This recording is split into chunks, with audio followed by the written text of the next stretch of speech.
Netiesa, kad visi rodikliai gerėja, kad kaip niekad gerai gyvename. Lietuvos banko nesenai paskelbtoje ataskaitoje yra pripažįstama, kad gamybos efektyvumas pradėjo mažėti. O tai yra labai rimtas signalas, visi ekonomistai tai puikiai žino.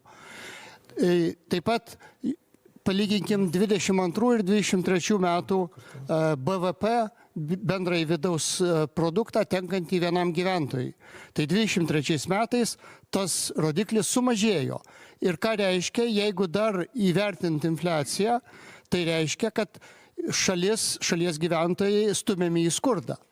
Mes žinom, kad didelę įtaką tai padarė masinė imigracija ir visa politika, kuri davė signalą verslui. Neinvestuokite į efektyvumą, nes gausite pigios darbo jėgos ir tapsime trečiąja pasaulio šalimi.